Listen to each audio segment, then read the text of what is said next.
আসসালামু আলাইকুম। আমার তৃতীয় শ্রেণীর ছোট্ট শিক্ষার্থী বন্ধুরা, আশা করি তোমরা সকলেই ভালো আছো, সুস্থ আছো এবং নিরাপদে আছো।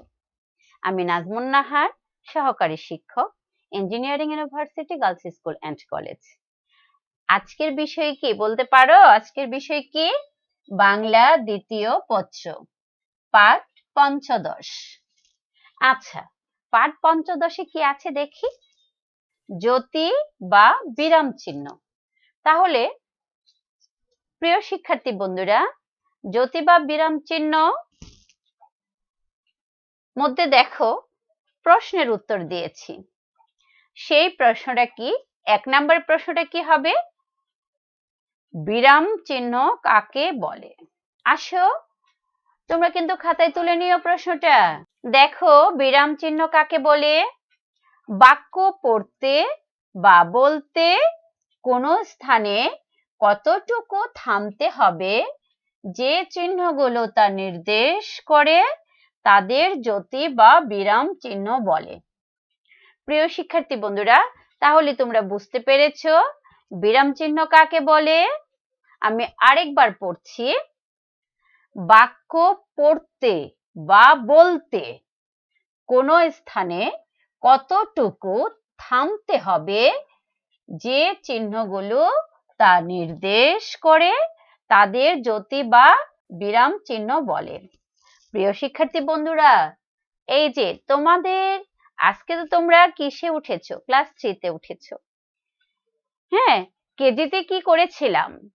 তোমরা যখন লিখতে প্রশ্নবোধক চিহ্ন না দিলে প্রশ্ন কেটে দেওয়া হয়েছে, অথবা একটু নাম্বার কমিয়ে দেওয়া হয়েছে, দাড়ি না দিলে, এই যে তোমরা একটা বাক্য লিখেছো, একটানা তো লেখা যায় না। সেখানে দাড়ি, কমা, কোলন, সেমিকোলন, ড্যাশ, হাইপেন এগুলো দিতে হয়, যেটা যেখানে যেমন ভাবে দিতে হবে। যেখানে যে শব্দের সাথে যেই চিহ্নটা বসবে সেই অনুসারে তোমার দিতে হবে। প্রশ্নবোধক চিহ্নের সাথে বিস্ময় চিহ্ন দিলে হবে না, দাড়ির এখানে কমা দিলে হবে না। ঠিক আছে? একটা বাক্য যখন তোমার শেষ হবে তখন তোমার দাড়ি দিতে হবে, অথবা যেমন একসাথে 2টা বা 3টা নাম যখন লিখবে তখন কি হবে? কমা হবে, তাই না? আচ্ছা প্রিয় শিক্ষার্থী বন্ধুরা, তাহলে তোমরা দেখে ফেলেছো বিরাম চিহ্ন কাকে বলে। এখন 2 নাম্বার প্রশ্নটা দেখো। বিরাম চিহ্ন কয়টি ও কি কি? প্রশ্নবোধক চিহ্ন। তাহলে বিরাম চিহ্ন আমরা জানি কয়টা? বিরাম চিহ্ন 11টি। বর্তমানে এখন তোমাদের পাঠ্য বইয়ে আছে 11টি। তাহলে তোমরা জেনে গিয়েছো বিরাম চিহ্ন কোনগুলো।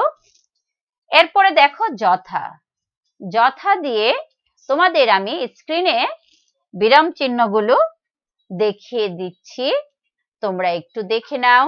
1 নাম্বার দেখো, 1 থেকে 11 পর্যন্ত আমি বলে যাব, তোমরা একটু মনোযোগ দিয়ে শুনবে। 1 নাম্বার কমা।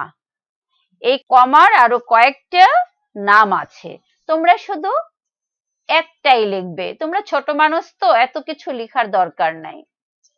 আচ্ছা, 2 নাম্বার আসো সেমিকোলন, এরপরে আসো দাড়ি। আচ্ছা, দাড়ি তো তোমরা জানোই। এরপরে আসো প্রশ্নবোধক চিহ্ন। হ্যাঁ, এই প্রশ্নবোধক চিহ্নর আরো নাম আছে জিজ্ঞাসা চিহ্ন বা প্রশ্নবোধক চিহ্ন। তাহলে প্রশ্নবোধক চিহ্ন। এরপরে আসো বিস্ময় চিহ্ন। বিস্ময় চিহ্নর পরে আসো কোলন।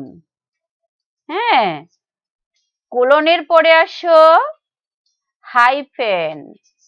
এটার আরেকটা নাম আছে সংযোগ চিহ্ন। তোমরা যে কোনো একটা শিখলেই এখন হবে। তোমরা ছোট মানুষ তো, এতগুলো শেখা দরকার নাই। সহজ যেটা সবার মুখে শোনো সেটাই তোমরা শিখবে।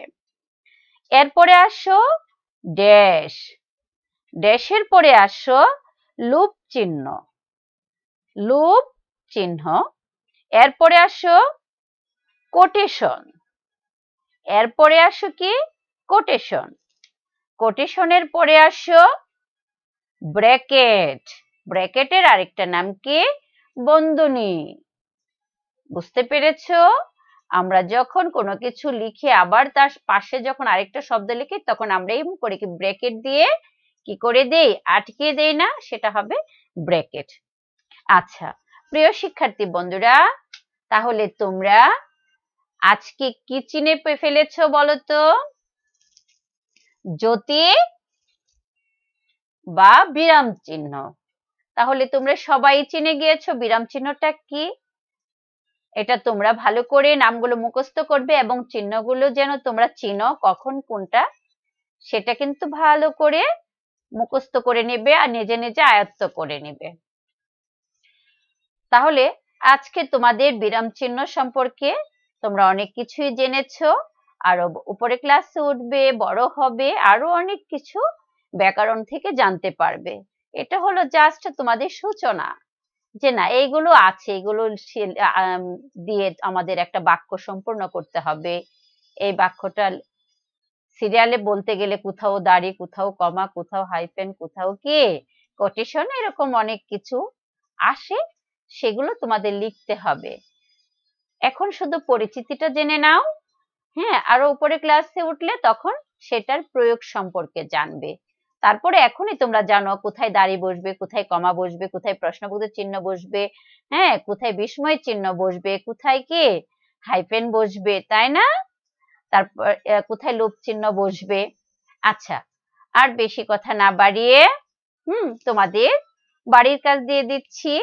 তোমাদের বাড়ির কাজ কি বলো তো? বাড়ির কাজ হলো এই যে বিরাম চিহ্নের যে প্রশ্নগুলো দিয়েছি সেগুলোই তোমাদের বাড়ির কাজ। সিডব্লিউ হলো এসডব্লিউ।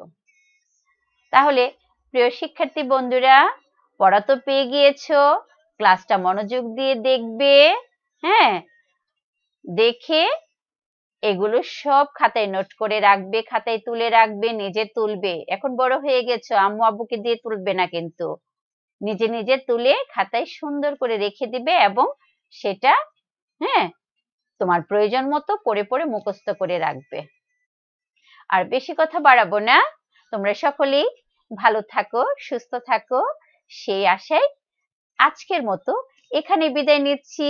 খোদা হাফেজ।